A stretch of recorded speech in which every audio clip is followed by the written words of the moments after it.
Hoy vamos a ver, siguiendo un poco con lo que es la temática que vimos el otro día. Vieron que cuando hablábamos de derecho civil, que hablábamos de derecho privado, que es el tema que se relaciona con las cuestiones personales o interpersonales, que era una cuestión de derecho privado, y terminamos hablando del tema de contratos, ¿no?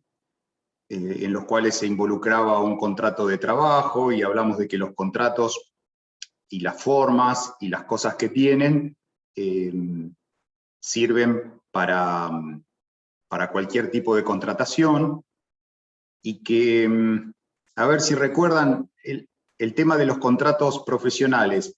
¿Se acuerdan en qué tipo de contrato estaban vinculados?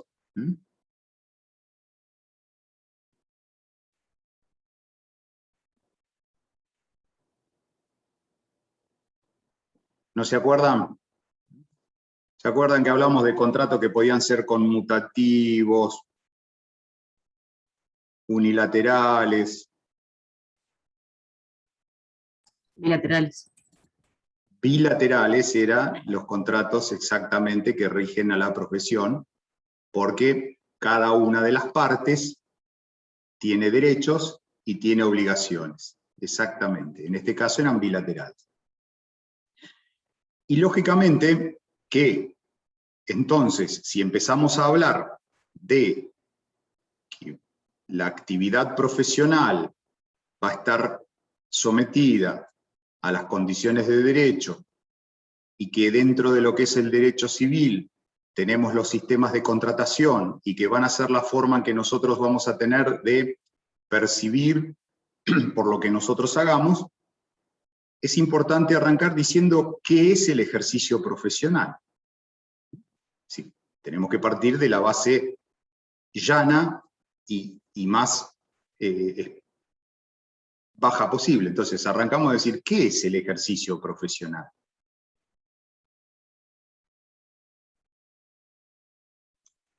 La definición que se establece para ejercicio profesional es pensar un poco desde dónde arrancamos.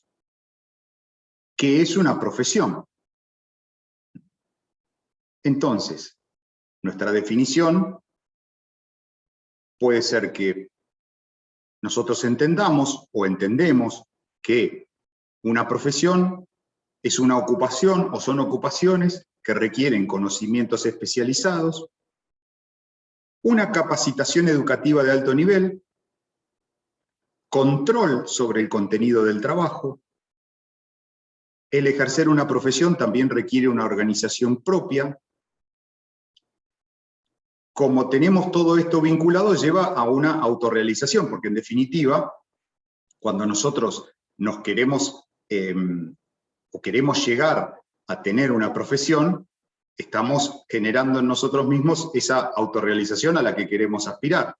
Por algo estudiamos, por algo no nos preocupamos, por algo antes de arrancar elegimos o nos capacitamos para saber cuál es nuestra orientación vocacional. Y también, lógicamente, la profesión tiene algo que es importante, que es un servicio a la comunidad y elevadas normas éticas. ¿Por qué habla de espíritu de servicio a la comunidad? Porque en definitiva, sea por una contraprestación o no, cada uno de los profesionales en las distintas ramas, y si nos ponemos a mirar en la foto que hay ahí, vemos que podemos inducir que hay diversas profesiones, se establece un servicio a la comunidad porque uno pone sus conocimientos a ese servicio. ¿Sí? Esto no quiere decir que cuando estemos hablando de espíritu de servicio a la comunidad sea porque hacemos caridad. Eso es otra cosa, que también está incluido. Y lo de elevar las normas éticas es porque todas las profesiones que están reguladas por diferentes normas, en este caso leyes, tienen dentro de esas legislaciones un código de ética que seguir. Y ese código de ética lo que nos está implicando, lo que nos está diciendo, es que tenemos que cumplir determinados estándares, ¿no? Y esos estándares van a estar dados para con la comunidad, es decir, no hacer macanas y de alguna manera ejercer la profesión como corresponde, para con los otros colegas, por ejemplo, ¿no? Dentro de lo que es el Colegio de Ingenieros, las normas, o el código de ética que tiene, un ejemplo importante es no hacer uso de una realización de otro profesional sin la debida autorización.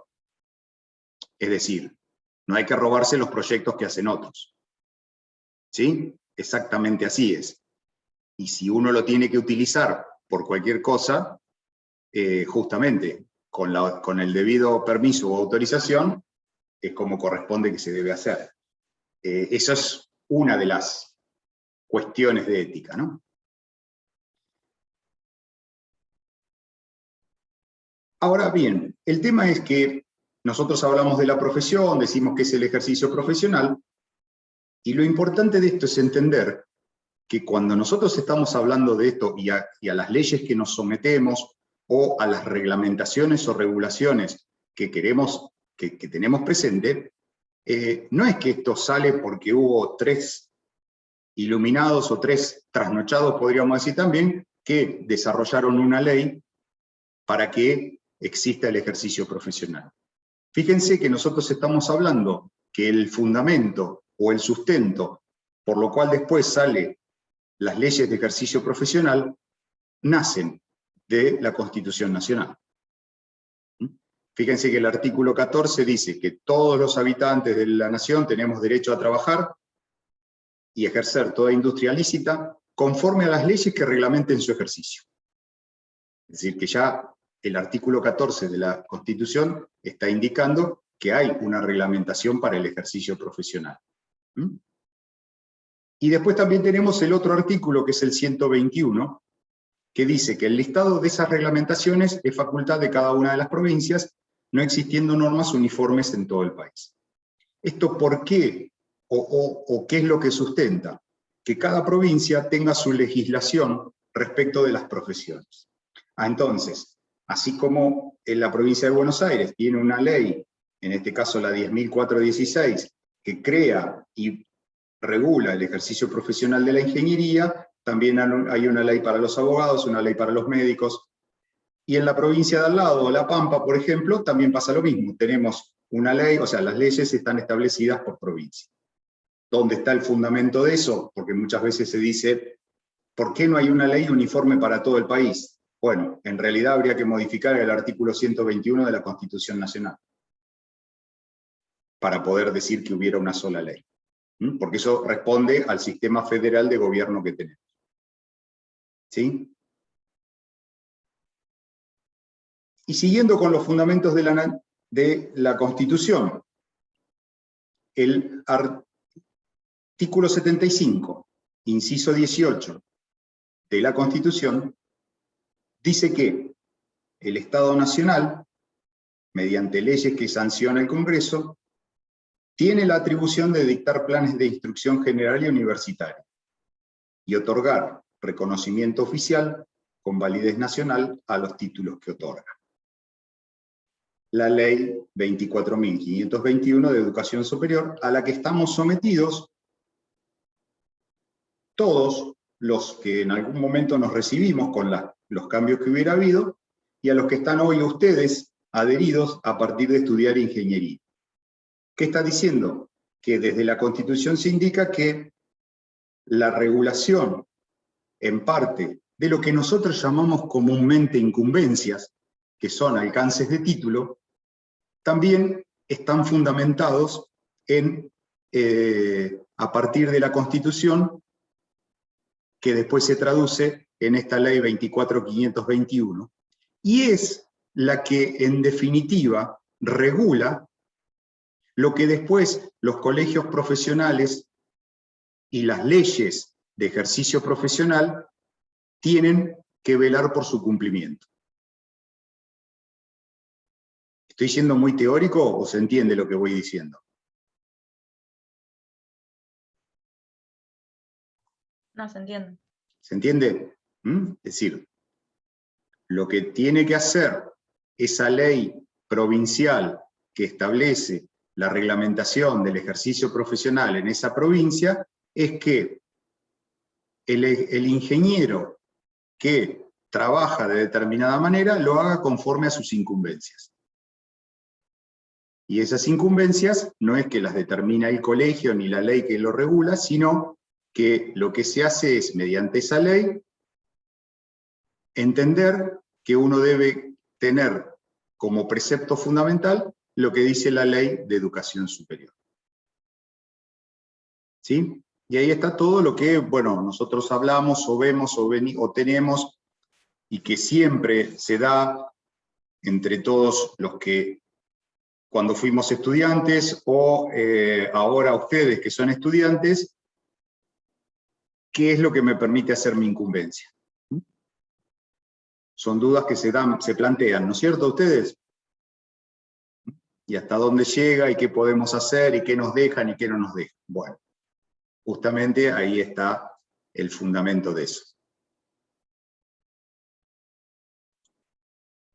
Después, bueno, por ejemplo, teniendo en cuenta el artículo 121 que hablamos antes, justamente en la provincia de Buenos Aires, en la Constitución Provincial, en los artículos 40 y 41, se habla específicamente que el Congreso Provincial deberá dictar las leyes necesarias para la concreción de colegios y consejos profesionales y el sistema previsional para esos profesionales independientes.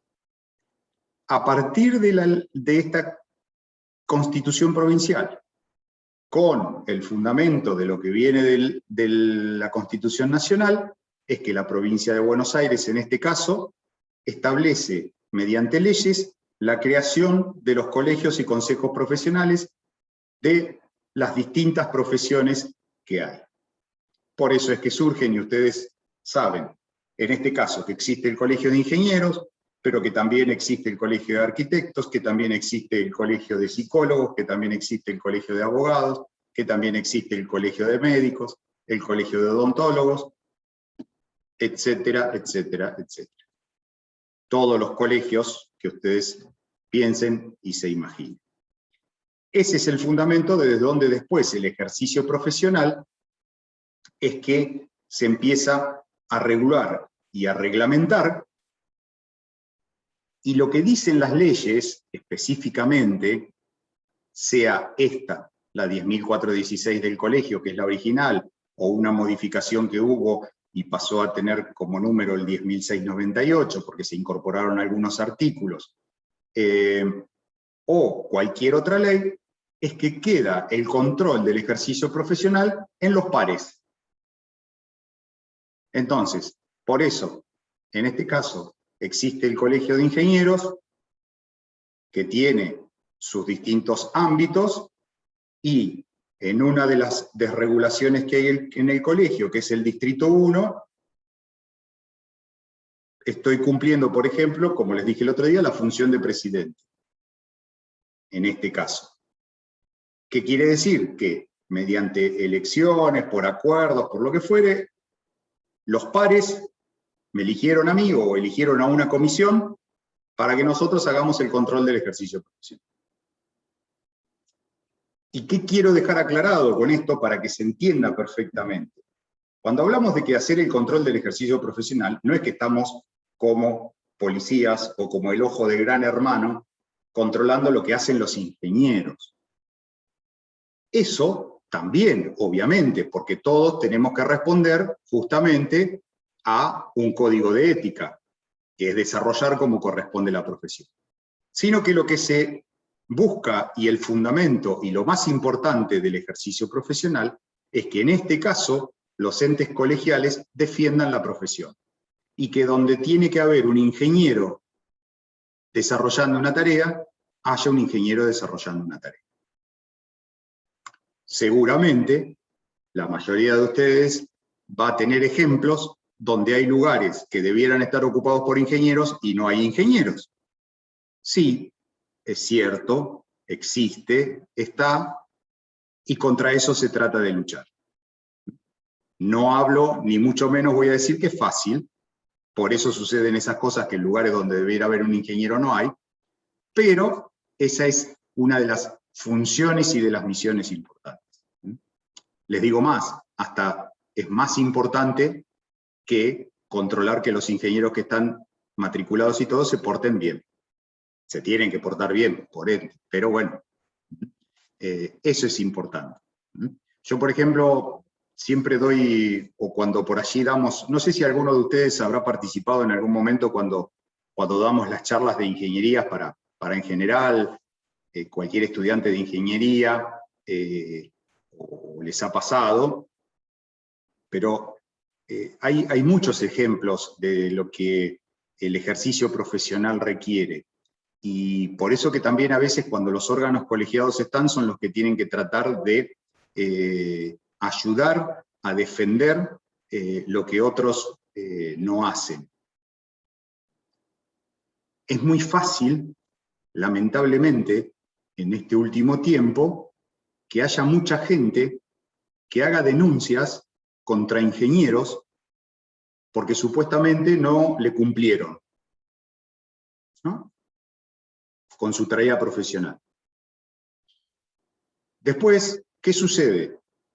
Cuando llega el momento de las definiciones, no voy a decir que no hay ingenieros que pase eso, pero el 90% de las veces el problema fue otro. Entonces, si el colegio no interviniera y el colegio no pusiera sobre la mesa las reglamentaciones, las responsabilidades y los derechos, es muy probable que ese ingeniero lleve las de perder. Entonces, bueno, justamente la defensa de los pares es eso también.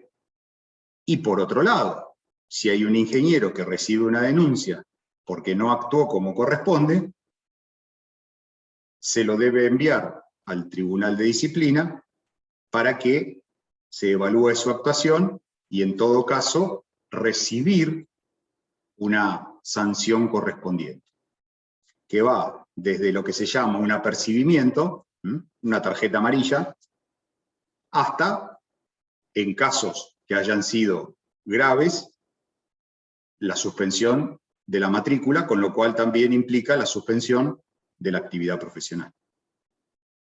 ¿Sí? ¿Se va entendiendo? ¿Alguna pregunta? No, por ahora no. Por ahora no. Bien. Como viene acá, ¿qué implica el ejercicio profesional? Bueno, el ejercicio profesional es una prestación de servicio personal, que requiere o compromete la aplicación de los conocimientos propios de la disciplina que uno ejerce. ¿Por qué se habla de servicio personal? A ver, ¿ustedes qué entienden? ¿Qué me pueden decir?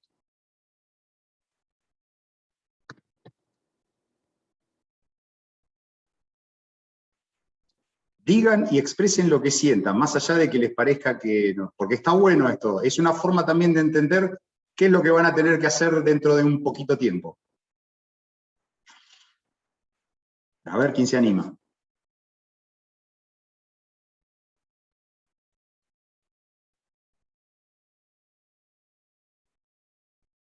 Vamos, vamos, que no mordemos, vamos. Estamos lejos. ¿Ninguno se le ocurre qué significa la prestación de un servicio personal?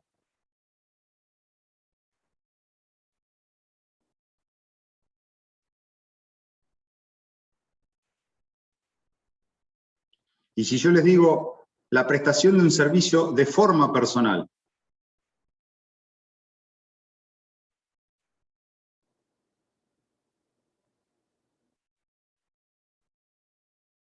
¿Qué responde uno? sí, es decir, no se puede delegar en otra persona lo que uno desarrolla, porque la responsabilidad es propia, así como tampoco se puede asumir la responsabilidad de algo que no hizo uno. En esto es muy importante algo que se llama prestafirma en el ámbito coloquial. ¿Sí? ¿Alguno sabe de qué se trata eso? Viene a ser cuando te piden que firmes algo y vos no estuviste involucrado en el diseño o en el proyecto. Exactamente, exactamente. Eso es así. Porque la responsabilidad es propia. Y no hay margen para decir, y no, yo le hice una gauchada. ¿Está? Eso es importante. Bien. Dentro de lo que es la profesión, obviamente, después tenemos distintas formas en que se puede desarrollar. La que más uno cuando habla de ejercicio profesional tiene en cuenta es como profesional independiente. Nosotros, como ingenieros civiles, sabemos que el hecho de desarrollar un proyecto, dirigir una obra, hacer determinado tipo de análisis, cálculos estructurales, informes, lo hacemos siempre de forma independiente y cobramos por nuestros servicios, que serían nuestros honorarios. También puede ser desarrollada en cualquier sociedad civil o comercial. ¿Esto qué significa? Nosotros podemos también tener una empresa constructora. Y nuestra calidad de ingenieros, o nuestra profesión, hace que desarrollemos la tarea profesional como empresa. En relación de dependencia, ¿qué significa? Siendo empleados. Y cuando hablamos de empleado, puede ser empleado privado, porque justamente podemos ser los ingenieros de una empresa constructora y ser los profesionales de esa empresa constructora. La empresa constructora es de otra gente y nos contratan o nos emplean a nosotros para que hagamos la parte técnica. También la relación de dependencia puede ser ejercida en cualquier tipo de organismo, provincial, municipal, nacional, descentralizado, etcétera, etcétera. ¿Sí? Es decir, cuando hablamos de relación de dependencia en el ámbito privado, generalmente se da en el área técnica de esa empresa. Sea una empresa constructora en sí, o sea una empresa que tiene diversidad de rubros, y entre esos está la gerencia técnica. ¿Sí? Bueno, dentro de relación de dependencia está la posibilidad de que sea en la función pública. Que también, cuando hablamos acá de la función pública, es un poquito, o está un poquito relacionado con lo que decíamos antes, que en un área de la función pública donde se tendría que caer de maduro que haya un profesional de la ingeniería, haya un profesional de la ingeniería. ¿Sí?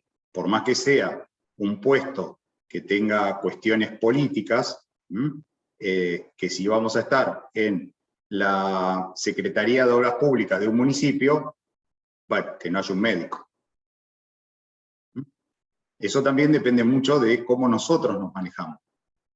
Porque como no puede suceder eso, es lo mismo que muy probablemente no suceda que en el área de salud de un municipio haya un ingeniero a cargo. Seguramente el colegio de médicos va a patalear y no vamos a poder estar. Bueno, en el otro rubro también esa es nuestra función en la sociedad, ¿no? Visibilizar cuáles son nuestras funciones. ¿Sí?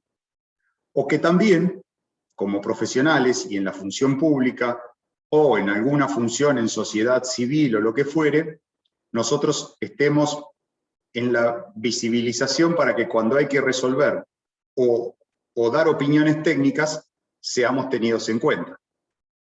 ¿No? Y que no la opinión técnica sea solamente de otro grupo de personas. ¿Sí? ¿Está? Bueno, eso es lo que es el ejercicio profesional. Y más allá de hablar del ejercicio profesional, y que eso es para cualquier tipo de profesión, obviamente nosotros vamos a referirnos, y ustedes desde ya que me van a escuchar, o nos van a escuchar, porque los tres en la cátedra hablamos de lo mismo, vamos a hablar y vamos a defender lo que somos, ingenieros civiles. ¿Sí?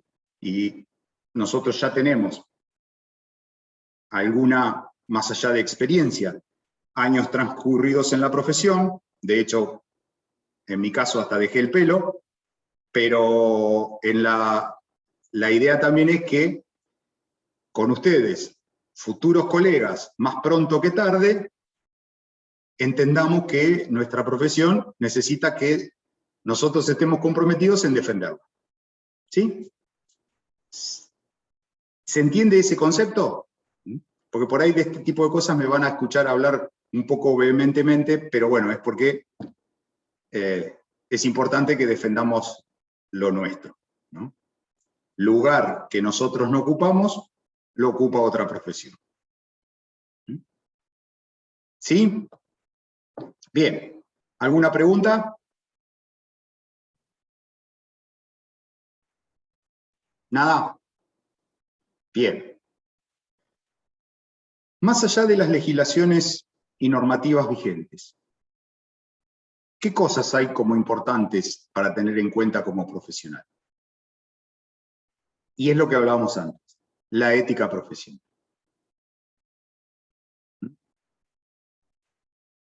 Es una observación, como yo pongo acá, netamente personal.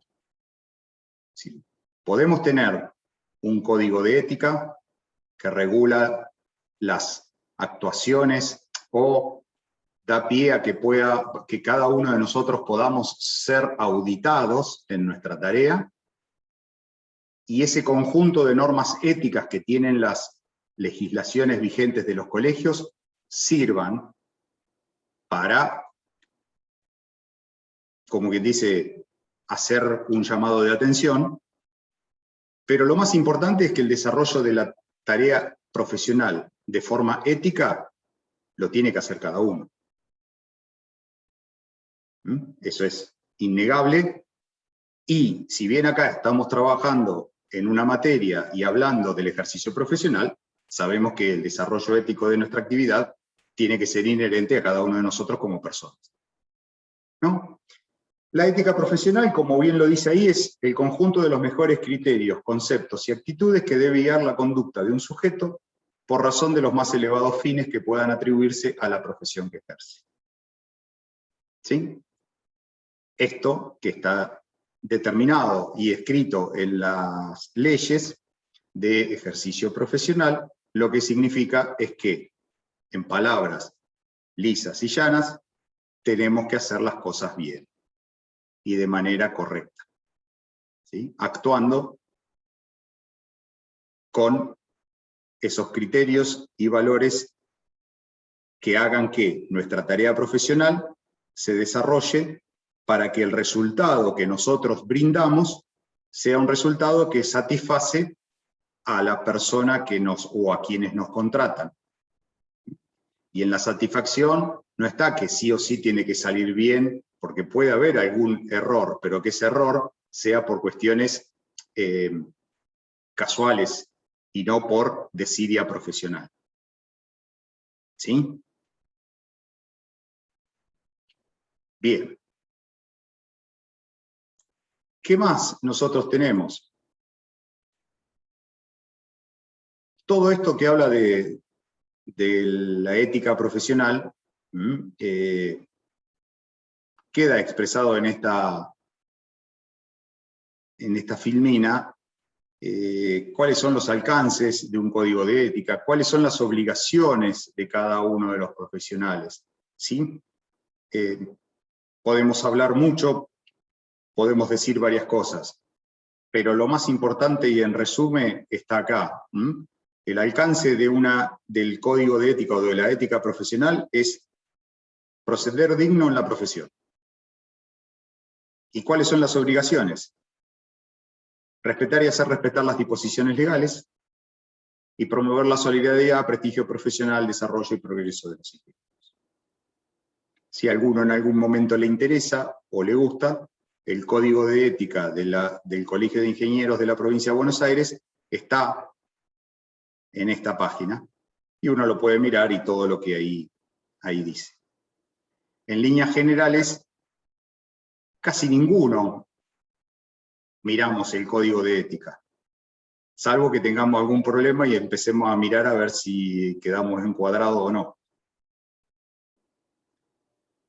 Pero bueno, ese es el ejercicio profesional, ¿sí? Eso es algo de lo importante que nosotros tenemos que saber y conocer para cuando desarrollamos nuestra tarea profesional, ¿sí? Ahora bien,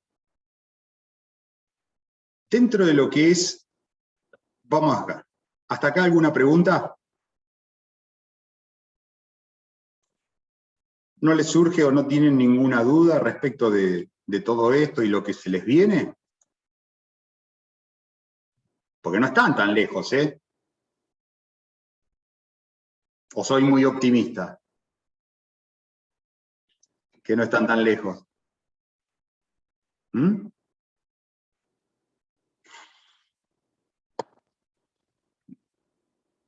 ¿No tienen respecto de eso ninguna duda? ¿Por ahora? Alejandro, yo tengo una Sí. duda. ¿Sí? ¿Viste cuando hablas de que te pueden tipo suspender la matrícula y todo eso? Sí. Eso lo determina el Colegio de Ingenieros.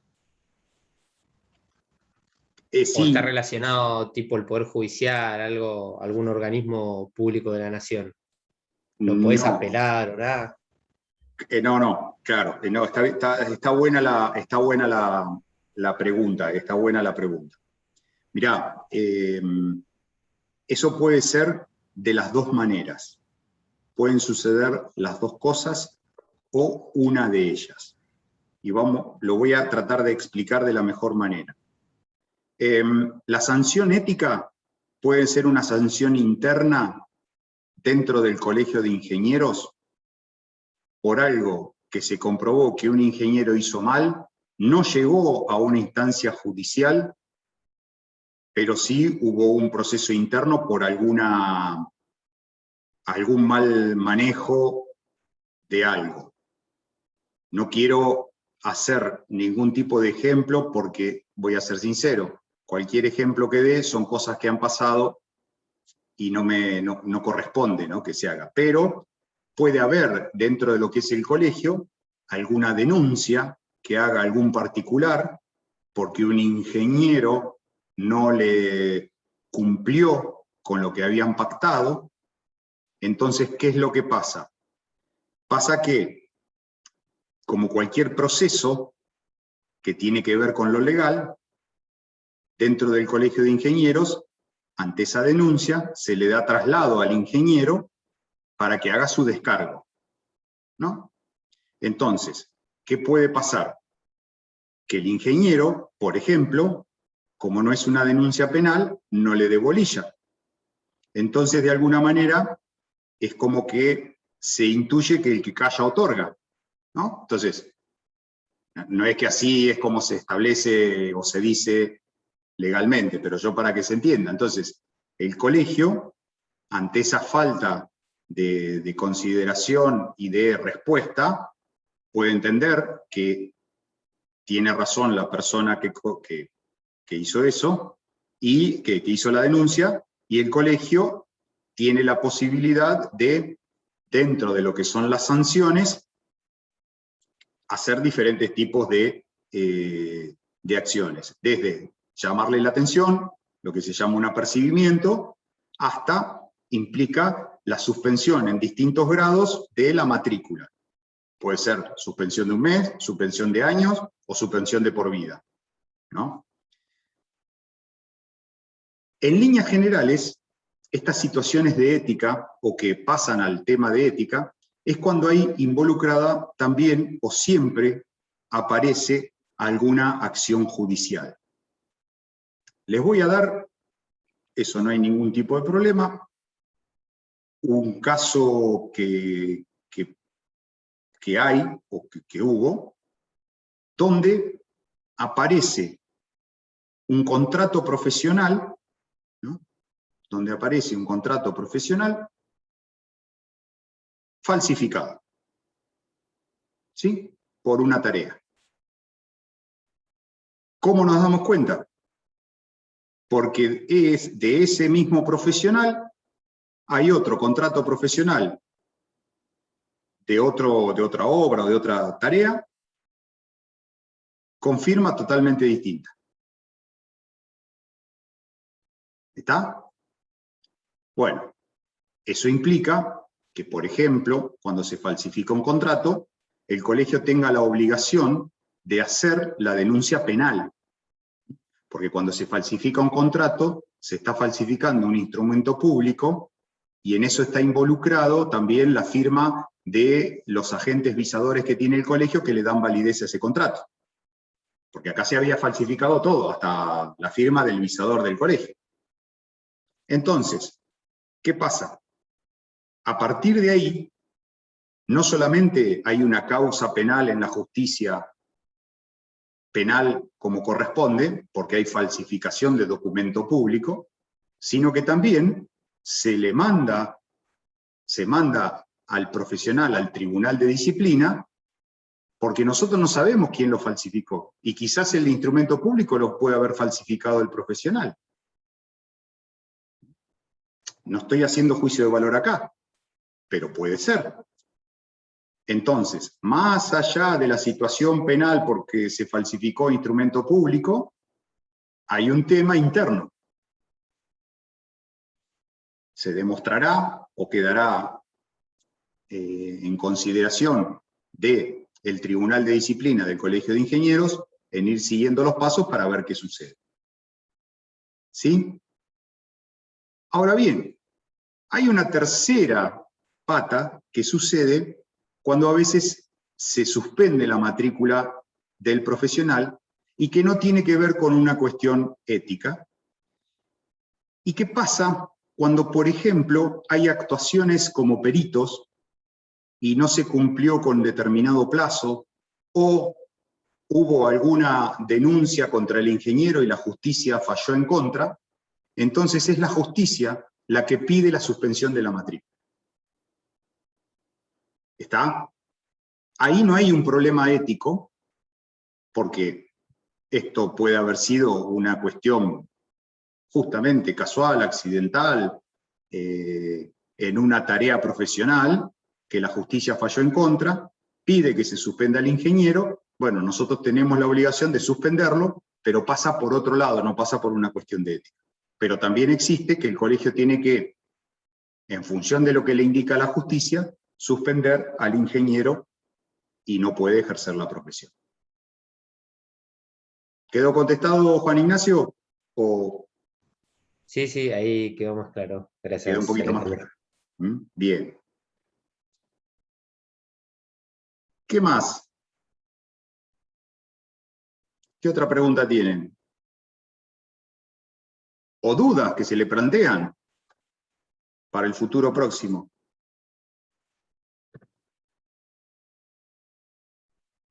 ¿No hay por ahora? A ver, entendamos algo.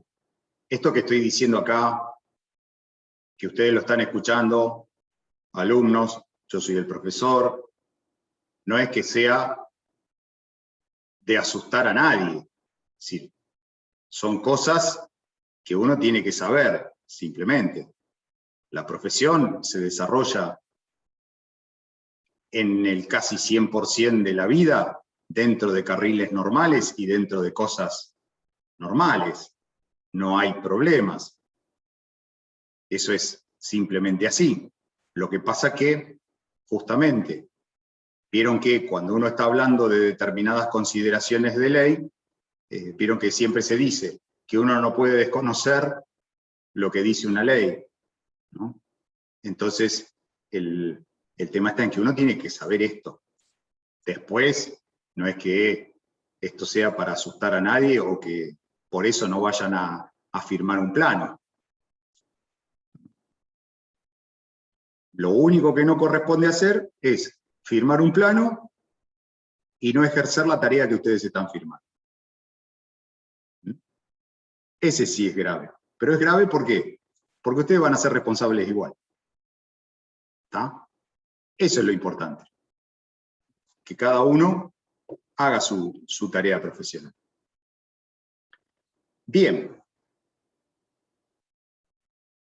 Yendo específicamente a lo que es la ingeniería civil y el ejercicio profesional del ingeniero civil,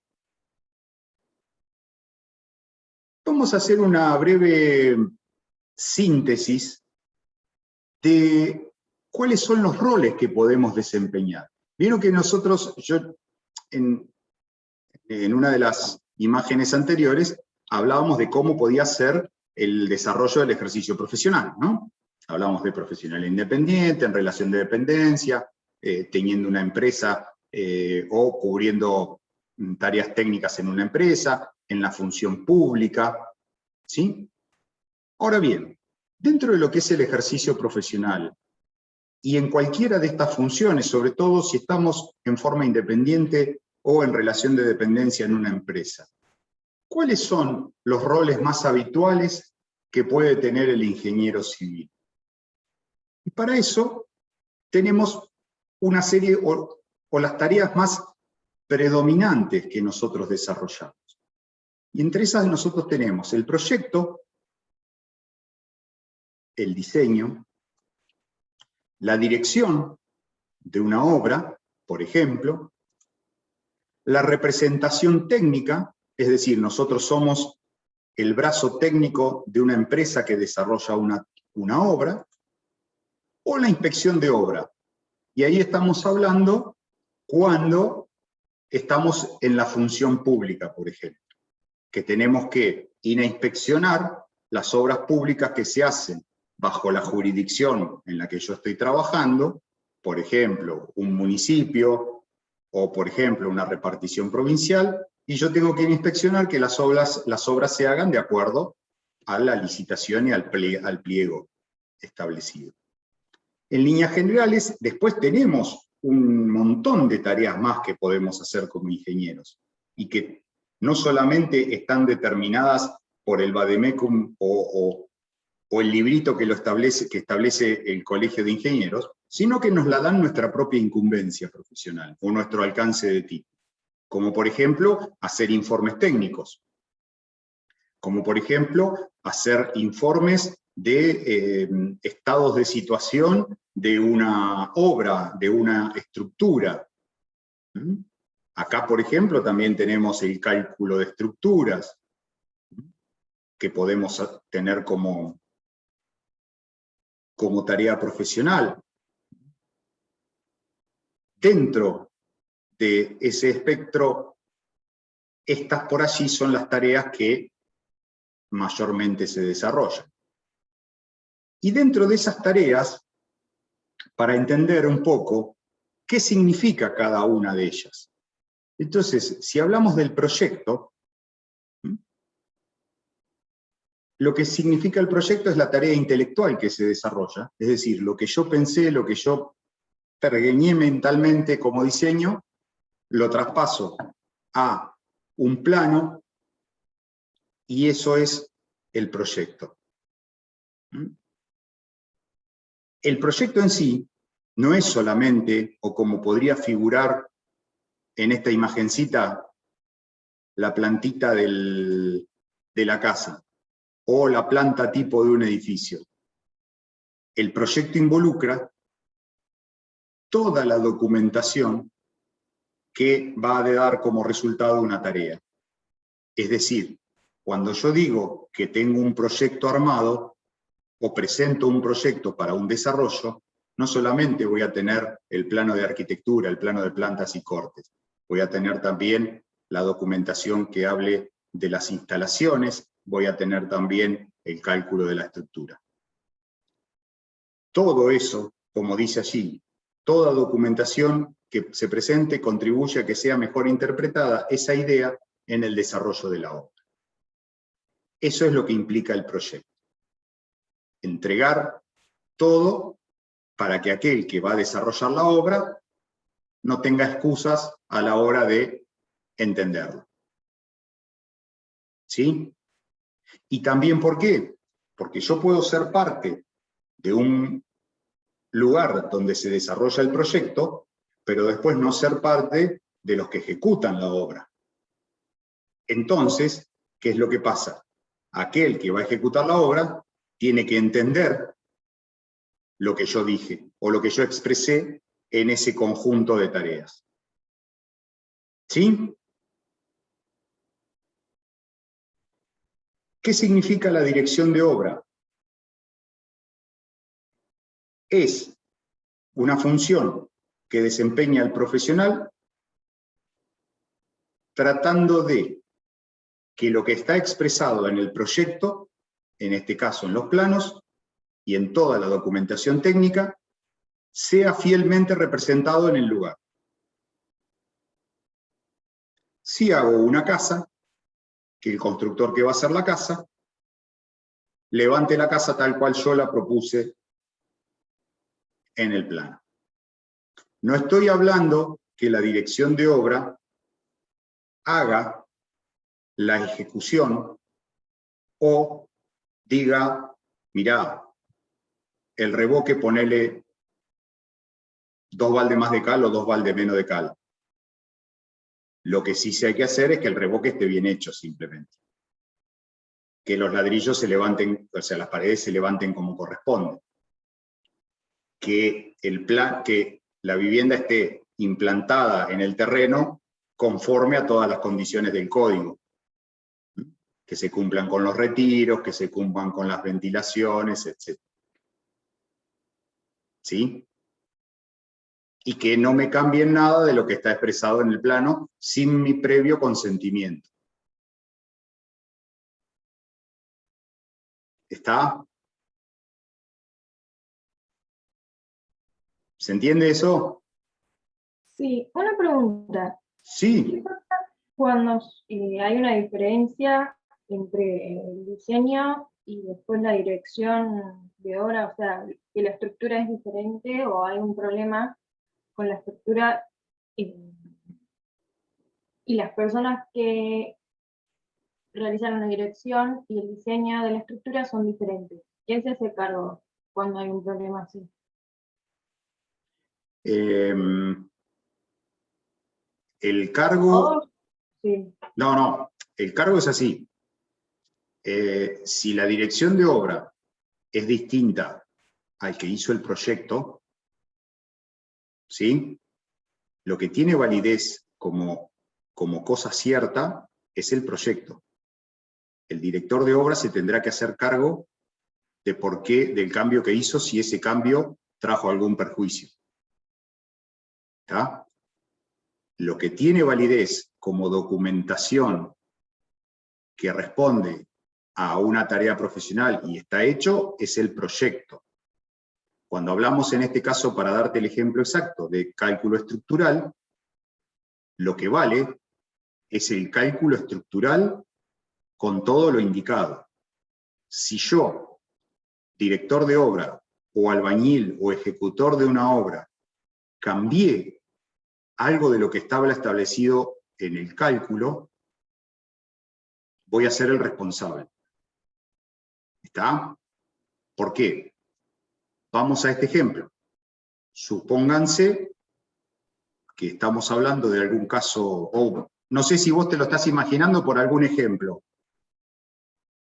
No. Entonces se me ocurrió porque suelen decir de que hay algunas pequeñas diferencias, pero bueno, en un caso extremo donde llega a haber algún problema, me generó la duda. Por eso te lo preguntaba, por si vos estabas planteando por algún ejemplo en particular. A ver, vamos a poner un ejemplo concreto y conciso. ¿Vieron la repercusión que tuvo el desprendimiento de ese balcón en Montermoso hace poco? Ahora que fue pasado el verano. ¿Vieron que hizo así? Un balcón. En Montermoso. Lo comento porque salió en los medios periodísticos y todo, es de público conocimiento. Bien, ¿qué sucede en un caso como ese? Bueno, en un caso como ese, lo que se verifica es si la estructura de ese balcón estaba hecha conforme al cálculo. Si se verifica que el cálculo estaba bien y la estructura no estaba hecha respecto de lo que decía el plano de estructura, el problema es de quién ejecutó la obra. ¿Está? ¿Por qué? Porque cambió las condiciones. Si la estructura estaba hecha tal cual lo decía el plano, la investigación pasa a otro lado, si ese cálculo estaba bien hecho. ¿Está? Y ahí sí sería problema del que hizo el cálculo. Pero con respecto a lo que es la dirección de obra y los cambios respecto del proyecto, es porque muchas veces, por cuestiones quizás prácticas, a veces de ahorros, o a veces de no prestar debida atención, se cambian algunas condiciones del proyecto. Y eso lo hace el que ejecuta la obra. Si el que ejecuta la obra no pregunta si puede hacer ese cambio o no pide autorización para ver si ese cambio es posible, el responsable es quien lo hizo, no el que hizo el proyecto. ¿Quedó contestada? Sí, sí, muchas gracias. ¿Sí? Bueno. Bien. Muchas veces hay algunos interrogantes que suceden también, aparte de esto que, por ejemplo, manifestó Rocío, que puede ser una duda total y absolutamente razonable, porque uno entra en ese laberinto de decir, ¿y de quién es la responsabilidad? Por ejemplo, ¿es necesaria la dirección de obra? Mucha gente se pregunta. ¿Es necesaria la dirección de obra? Les pregunto.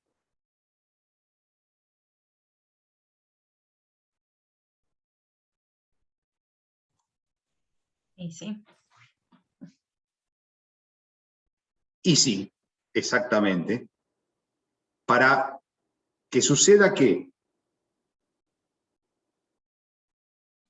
Y para que se materialice correctamente todo lo que está, toda la información técnica, todo lo que está en los planos. Porque a veces la gente que está involucrada no tiene tanto conocimiento como uno y aplica su criterio y ese criterio es cualquier cosa. Exactamente, exactamente. Y fíjense en esto, sin entrar a pensar en consecuencias graves, ¿no?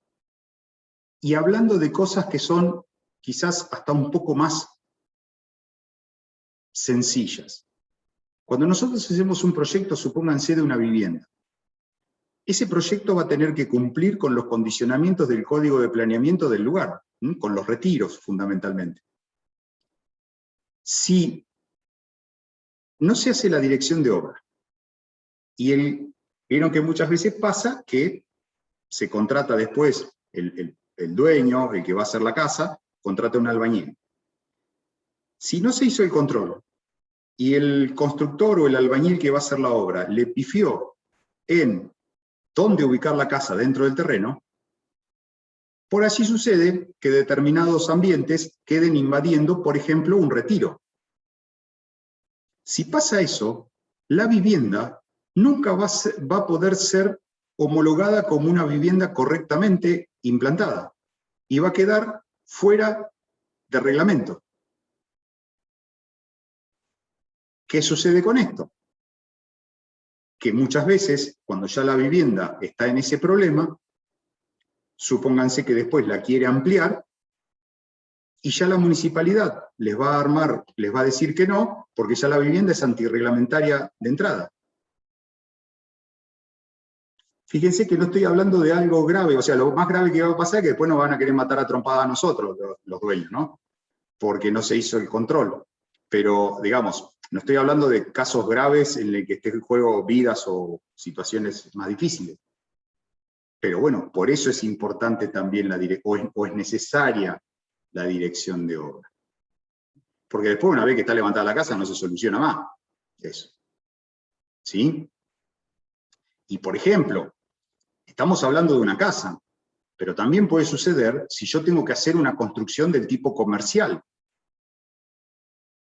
Si esa construcción de tipo comercial no está cumpliendo con el código, en ese lugar nunca se van a poder habilitar comercios, porque justamente es antirreglamentaria y el municipio correspondiente no le va a dar la habilitación que corresponde.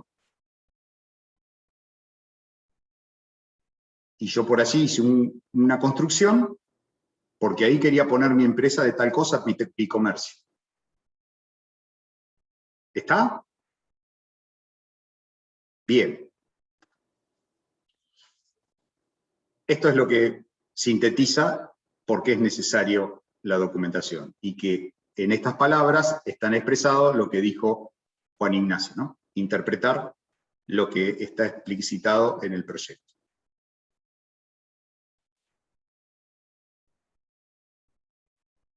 Es importante que el proyecto y la dirección sean encomendados al mismo profesional.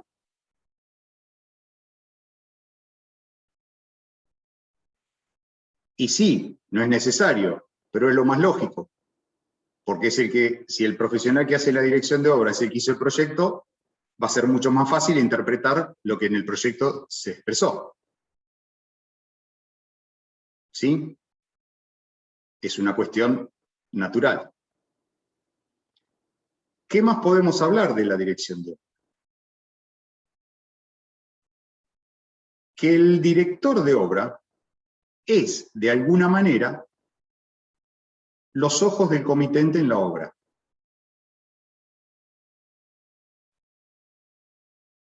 Por más que en construcciones de menor envergadura, como por ejemplo una vivienda, siempre el comitente, que va a ser seguramente el que llame al albañil, va a ser el que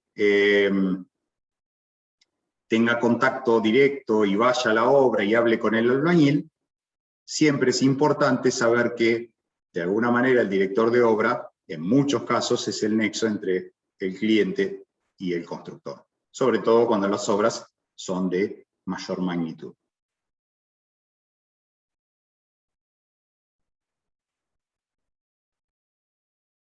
Acá hablamos, bueno, un poco de lo que es el código de ética.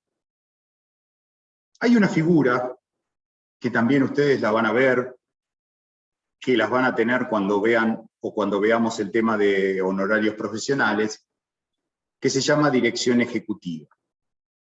¿Qué es esto? Es un adicional que asume el profesional por la dirección, que es de alguna manera administrar los recursos que se van a utilizar en la obra. ¿Qué es lo que se hace? Habitualmente se habla de dirección ejecutiva cuando uno se encarga también de comprar los materiales o de elegir la mano de obra. No actúa uno como empresa constructora, pero sí el cliente le dice, mira, vos encargate de todo. Yo te voy dando la plata, pero yo no tengo tiempo, no quiero saber nada. Entonces vos te encargás de conseguir los albañiles, o si los albañiles los consigue él, después te encargás de manejarlo, y te encargás de ir a Codimat, de ir a Chile, de ir a la empresa constructora que sea para comprar los materiales. Y yo lo que hago es, cuando vos me pedís determinado dinero para pagar los materiales, o eso lo pago yo, o para, bueno, se encarga directamente el profesional. ¿Qué pasa? Esto es como un adicional, porque el profesional se está encargando de algo más, que es la dirección de la obra. ¿Está? Por eso se habla de un suplemento y es una administración de la obra. Y después viene otra tarea, que es la representación técnica.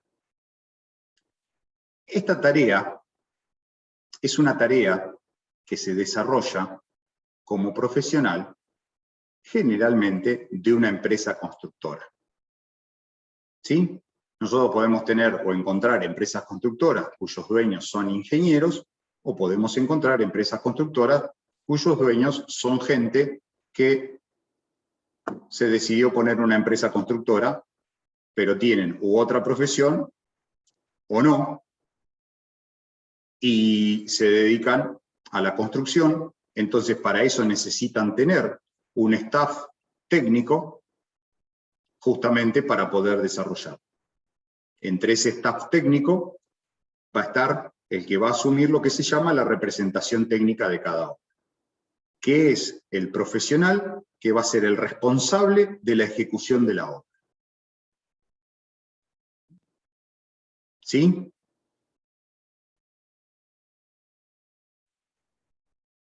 Como bien les digo acá, implica una construcción, instalación o provisión de materiales y herramientas. Es decir, en líneas generales, él es el que se encarga de todo. Y va a representar técnicamente a la empresa que se está haciendo cargo de esa tarea.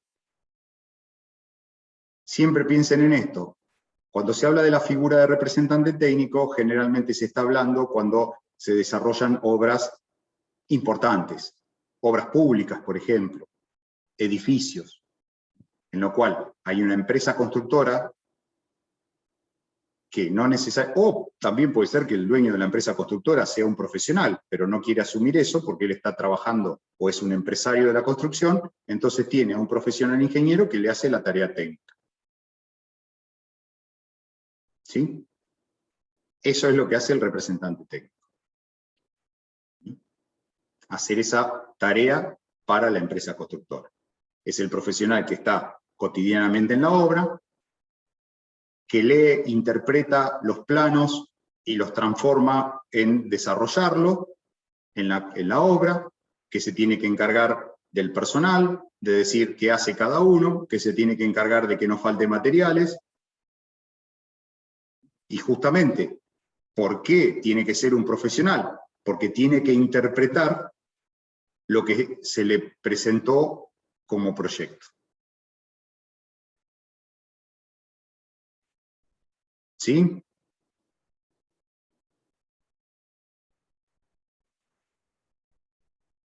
Para resumir entonces, ¿cuál sería la función ideal del representante técnico? Representar los intereses de la empresa constructora, lo que se llama en oposición al director de obra, que representa al propietario comitente. Cuando se habla de oposición no es por enfrentamiento, sino eso es un dato o una denominación técnica legal. Es decir, así como el director de obra va a velar por los intereses del comitente o del propietario, el representante técnico va a velar por los intereses de la empresa constructora. ¿Por qué esto? Porque justamente puede haber instancias en las que hay que ponerse de acuerdo en algo y cada una de las partes expondrá sus razones. Entonces, el representante técnico expondrá las razones para hacer una modificación, por ejemplo, en función de lo que representa para la empresa constructora, y el director de la obra lo hará en función de lo que es el propietario. ¿Sí?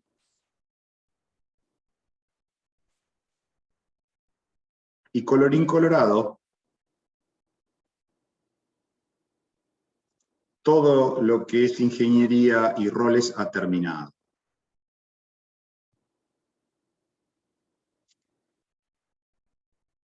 Preguntas.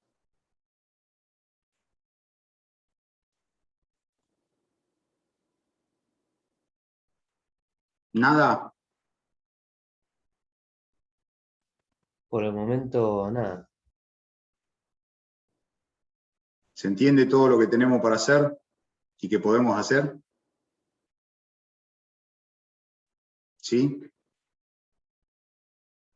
Si no hay dudas, ¿hay alguna inquietud? Tampoco por ahora.